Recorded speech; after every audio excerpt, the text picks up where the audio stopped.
Good morning. Let us do some spiritual practice together.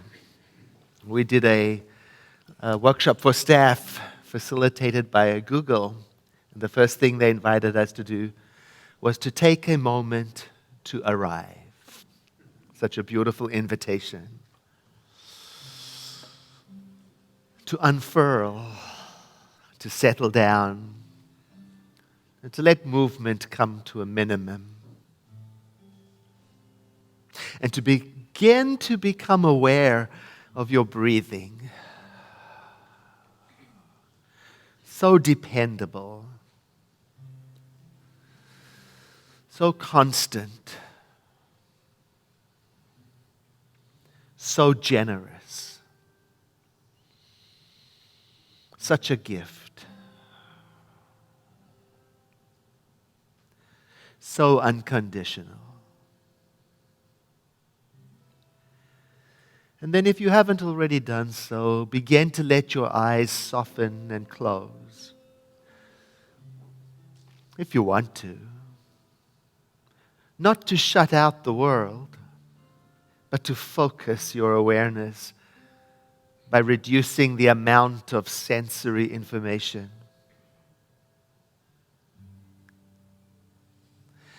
And I'm using words from our recommended reading to guide us. Paraphrased.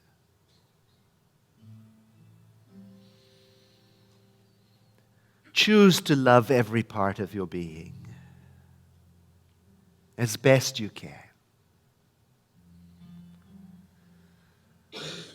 Unconditionally if you can.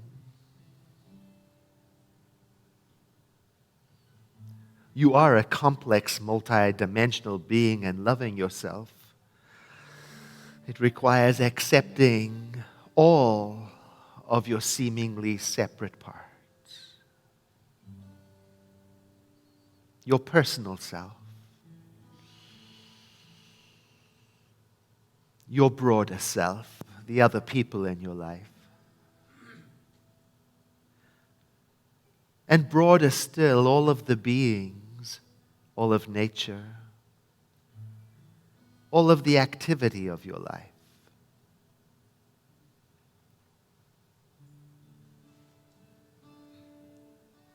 And even the world beyond that. Through this practice today, we are focusing on the feeling of love. So I invite you to bring into your awareness someone you love very, very much.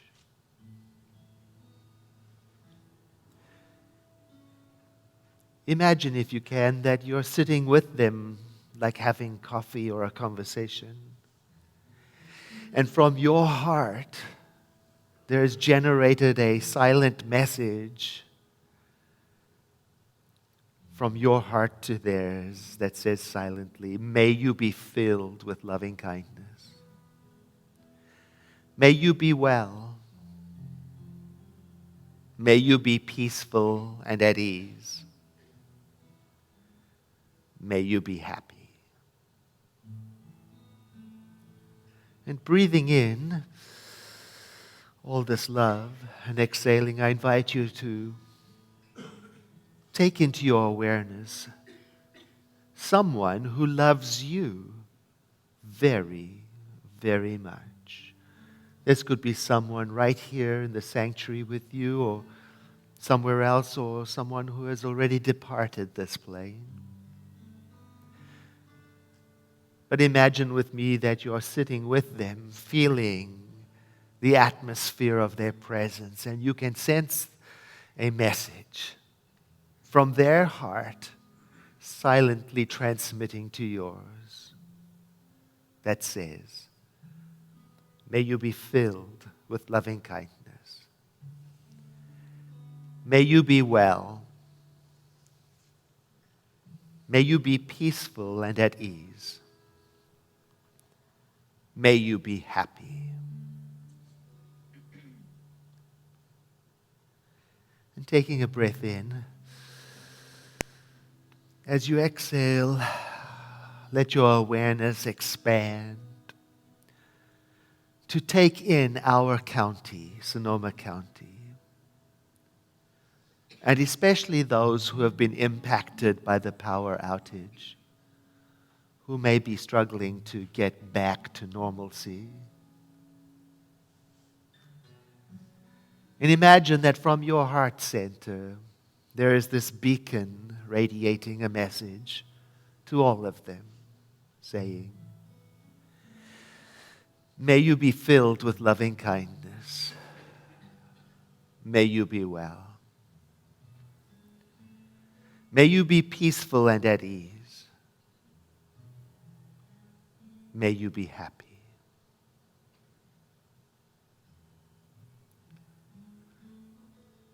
And taking a breath in to enjoy all of this atmosphere of loving kindness and broadening your perspective to take into your awareness all of those people in our state who are impacted by the fires.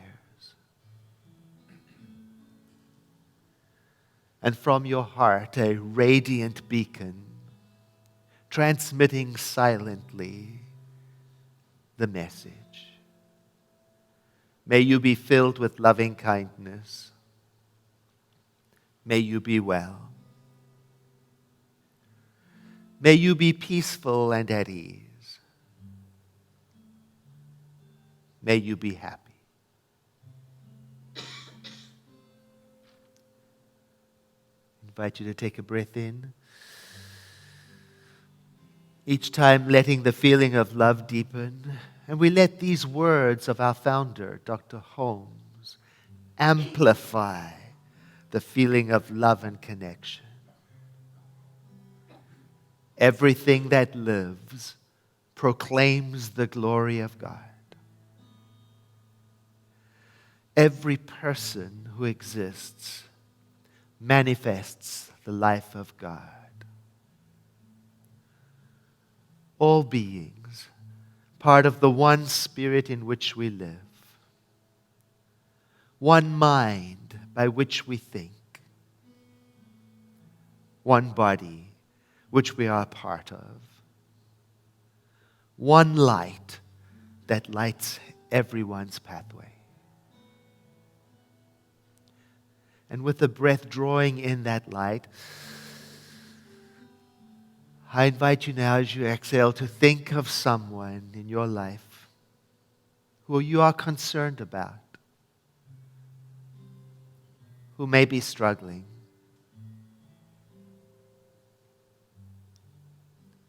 And silently in your mind, from your heart, say, I love you, I bless you, and I set you free from all of my expectations.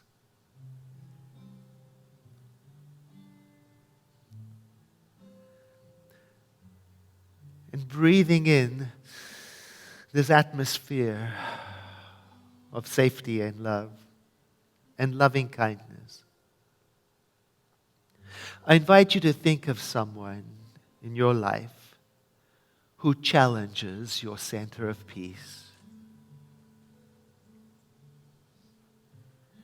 And fueled by the loving kindness in this room, in all these hearts, I invite you to silently from your heart to say to them, I love you. I bless you. And I set you free from all expectations.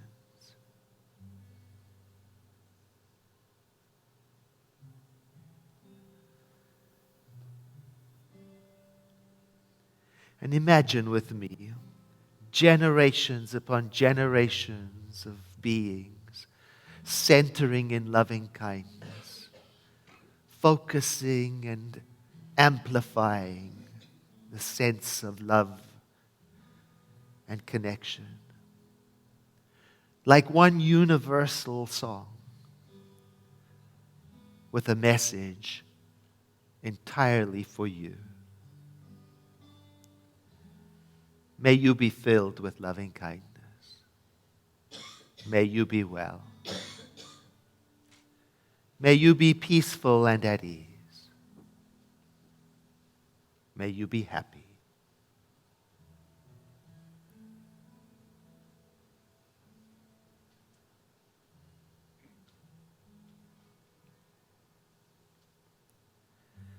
Let us bring this moment of practice to an end by breathing in deeply and sighing. Letting your eyes open.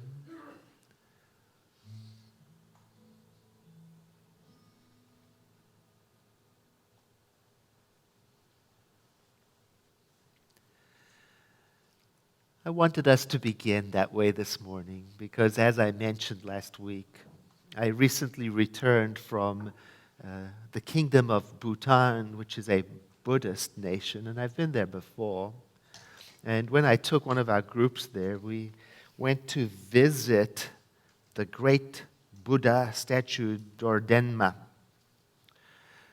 I brought a slide of it along with me so you get an idea of the scale of its hugeness. Here you can see there are people at the base.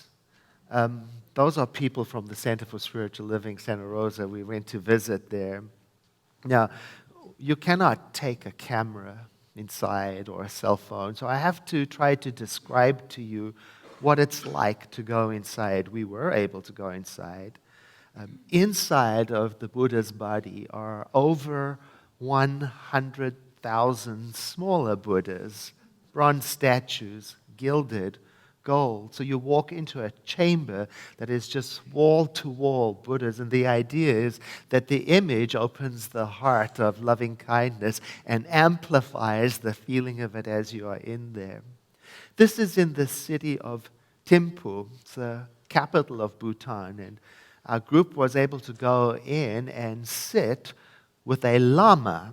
A Lama is a spiritual teacher. And the Lama initiated us into the use of one of Bhutan's most important chants, Aum Mani Padme Hum. Now, this chant is important, and it is said by some that it has the ability to activate certain qualities, certain spiritual qualities, generosity of spirit, ethical choices and behavior, patience, diligence, right effort, focus, and spiritual wisdom. So it's a good chant to chant. Now, I said we were initiated into the use of the chant. Now, what does that mean? The best way I can think to explain initiation into the use of a chant is to imagine when you get a new credit card in the mail. You can't use it right away. You have to activate it. You have to call the number or go on the site. Connections must be made. It must all be set right. You have to understand the terms of using it so that it is functional for you. So the way it worked with our group visiting the Lama, there were 4 things that happened. First of all, he gave us spiritual instruction to prepare us for it. Then secondly, he prayed with us to set us on the right path. And then the third thing he did was get us going by repeating Aum Mani Padme Hum according to the tradition 108 times. And then finally, the fourth part was he blessed us individually. Now, in his lesson to us, the Lama emphasized the importance of focusing our loving kindness, like we did this a short moment ago, outward. Focus the intention outward, away from self. He told us to be careful not to focus so much on ourselves. But instead, he said, when we begin our practice, whatever that practice might be, to start first with all sentient beings and imagine them happy and healthy and well and free. And then the next step would be to focus on our mothers and our fathers and our teachers and our children and our neighbors. And then, he said, the next step and the most important step is to focus our loving kindness on those we still have trouble with. Now, the way the Lama said it was, on those you still hate.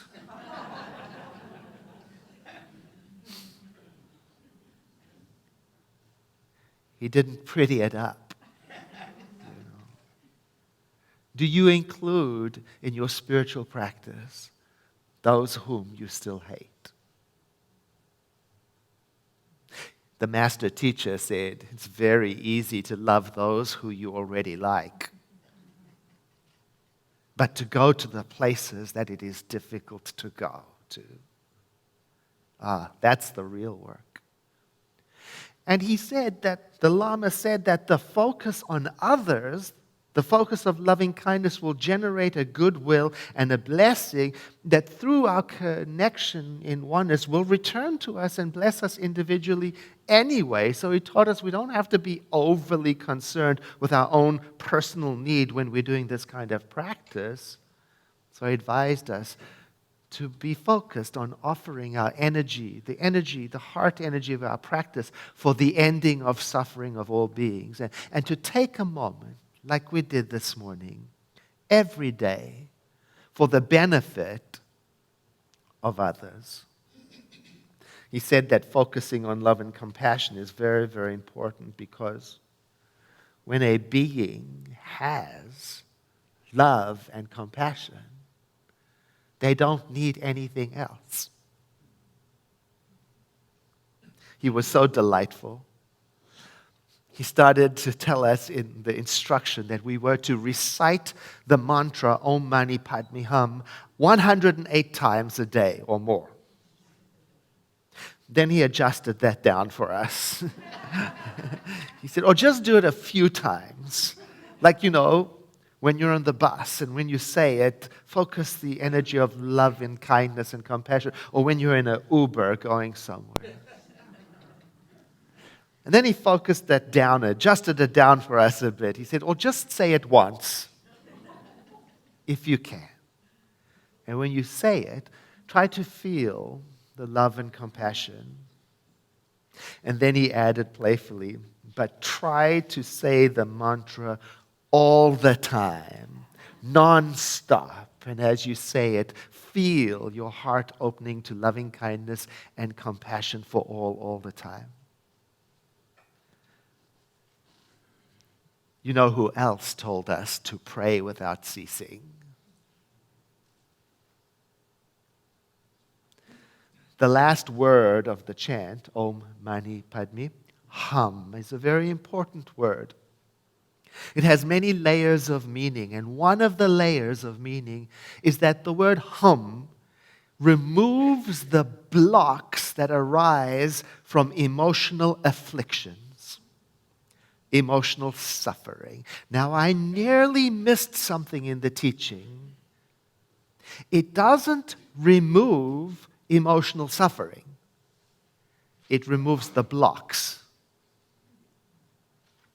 The blocks that prevent us from thriving anyway, from moving through, moving around, from having a peaceable existence in the presence of suffering.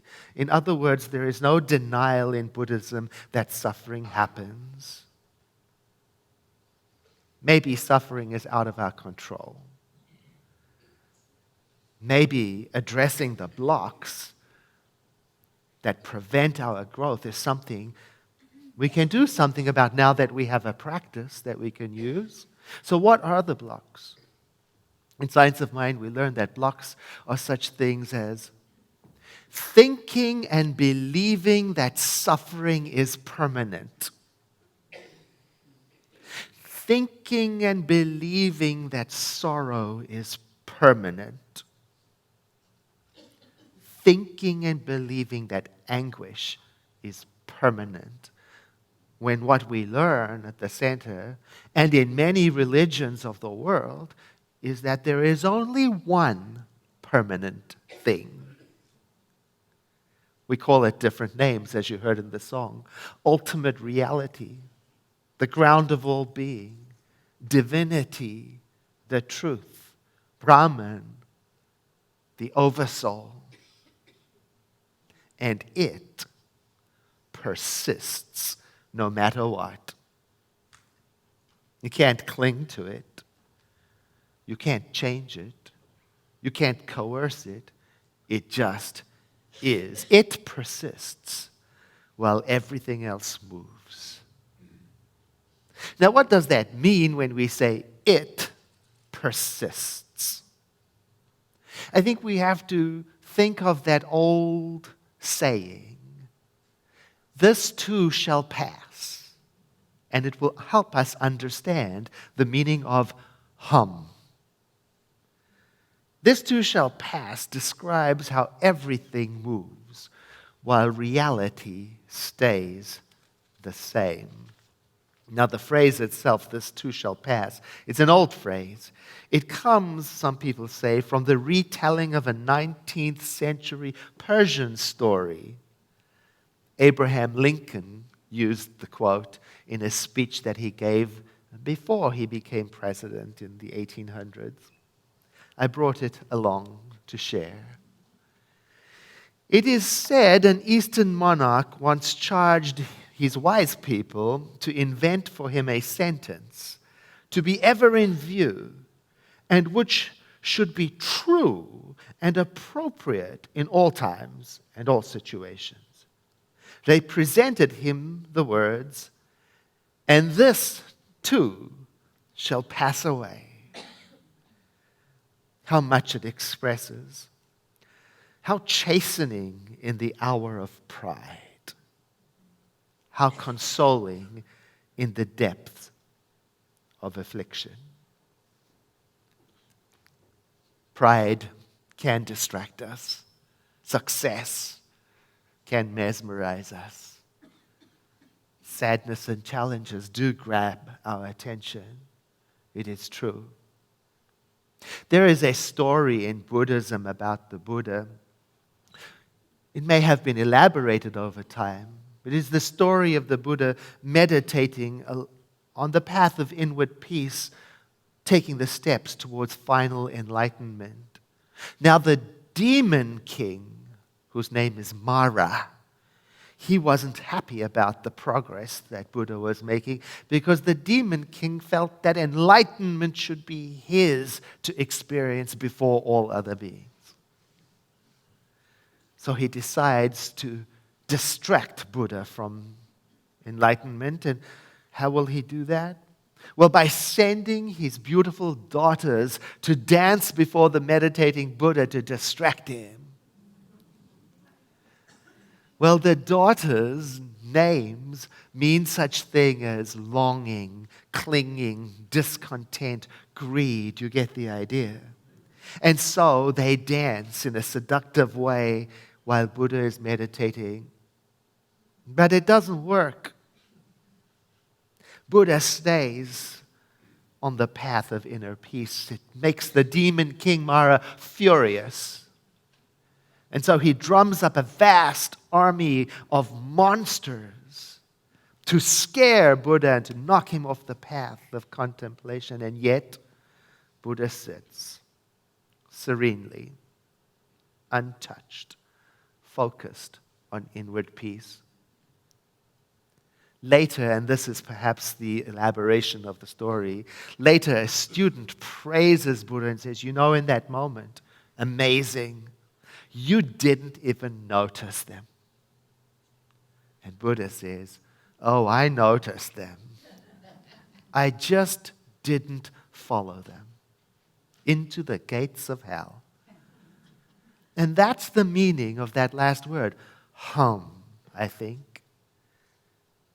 This too shall pass, whatever it is. And don't follow it as it passes.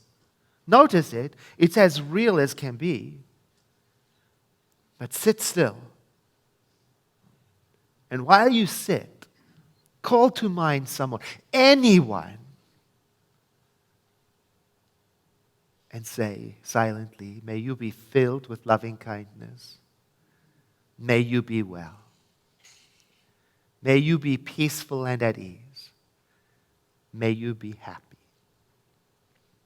The point of the Mara story is not to ask whether his daughters or the king, the demon king, were real. Did it really happen?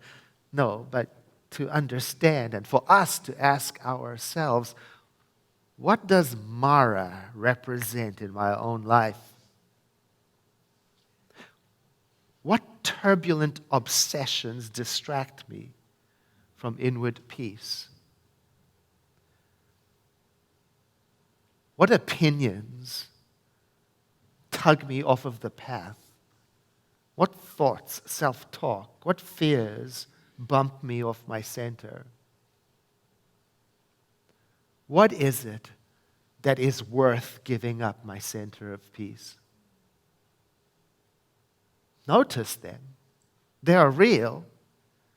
And stay on the path of inward peace anyway, simultaneous. Just don't follow the distraction to its logical conclusion. Some Buddhists say that when you and I are being distracted, grasping for such things as being right, being seen, success, possession, this, that in those moments, the demon king Mara is standing beside us, tempting us. So when you and I notice it's happening, now we have something we know to do. We can breathe in, say, Aham, and call to mind someone, anyone, and silently from our heart center say, I love you, I bless you, and I set you free from all my expectations. I invite you to take a deep breath with me. And as you exhale, let your eyes close for a moment of quiet contemplation.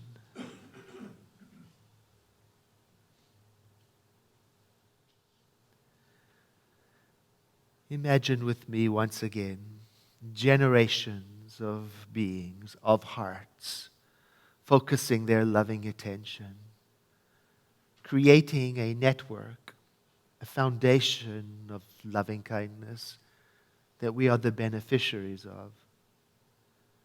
Imagine with me adding to that momentum, tuning into the one universal sound, focusing itself at the center of our beings as it announces, may you be filled with loving kindness.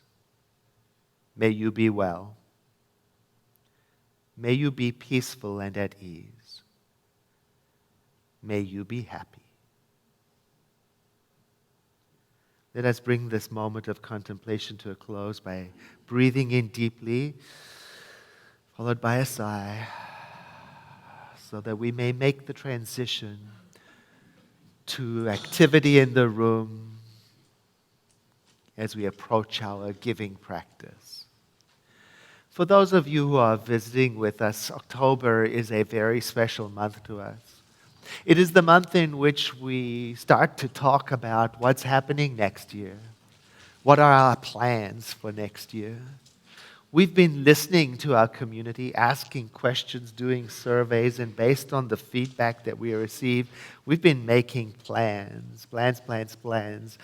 You heard, some of you who were here, our teen, Dylan Jansen, sharing about his experience from the scholarship that the center gave him. Do you recall that? We learned about picking cotton and how it expanded. Well, we plan to continue supporting our teens in our teen camp and also to continue providing dynamic, age-appropriate youth and family programs. You also heard today that Anne is retiring, and we have some changes in our staff, and we plan to keep our staff healthy and refurbished and revitalized, and even to increase our ministerial staff. So that's one of our plans. You heard last week our 12 nonprofit partners that we're partnering with for next year. We plan to continue doing that, so we will continue to ask you which organizations really warm your heart and feel connected to your values. So very soon we will be asking you for nominations for 2021. We like to plan ahead. We've also, maybe you didn't notice, but we painted the whole sanctuary a little bit ago, and the whole social hall. We consulted with a color coordinator to make sure that when we walked in here, we felt welcomed and peaceful. We've got a few more things like that we need to do, including some upgrades to our equipment for the music department. We plan to take care of that. We've been up-leveling our web access so that we can respond to the request for more online classes for people who don't want to drive at night, or perhaps who live far away in other cities so that they can participate. We're also planning, based on feedback, in starting small in-home groups, spiritual practice, community, and connection. It's going to be very wonderful. And we're planning a series of lunchtime learning events. Now that means you show up on a Wednesday at lunchtime with your bag of lunch, and we have a focused, prepared lesson and interaction so that you have somewhere to go for a midweek spiritual boost. We're planning to celebrate again Black History Month, and this year we're adding Women's History Month, as well as an interfaith holiday celebration too. We're planning to continue the 5th Sunday evening community potluck because it was so successful and received such a warm response. We're doing this because we're listening to you, and we're doing our best to respond with that which contributes to your spiritual life, because this is your center for spiritual living. Now, if you haven't done so already, please turn in your giving intention card today that discloses how much you plan to give next year. I have heard many people say to me, "Oh, but I'm not a member." You don't have to be a member to support an organization. In fact, you may have noticed we don't push membership because many of us are nonconformists and will never join anything. So that's not a condition of participating. The condition for participating is saying, yes, you can count on me next year for X amount of dollars. It's not a bill. And then when you do that, you receive this amazing, glossy-covered, beautiful book called Beyond 2020 Spiritual Vision, which is the name of our theme next year. And it has in it 366, because it's leap year, affirmations so that can guide you on staying on the path of inner peace, regardless of how many dancing daughters the demon sends. Right? The second thing you get when you turn it in is an invitation to an exclusive concert performance by the Youth Orchestra of Santa Rosa Symphony. Not only will they perform right here on the stage, but you'll get to talk to the young people about their music and encourage them. There's two parts to this. The front part you keep somewhere, so put it on your refrigerator to remind you of the date. The second part you must fill in and drop off at the giving intention table so that we can have your RSVP available for you. There will be no entrance at the door. You cannot buy a ticket. This is an exclusive club. It's exclusive, but it has open access to anybody who wishes to participate. So there's no rules, there's no amount, you just go and let us know what you can be counted on. And then that way we will be able to thank you. When I speak again, I'm going to share with you what we're going to be studying next year when we focus on Beyond 2020 Spiritual Vision. The topics and themes I think are just very exciting, and I'm looking forward to sharing them with you.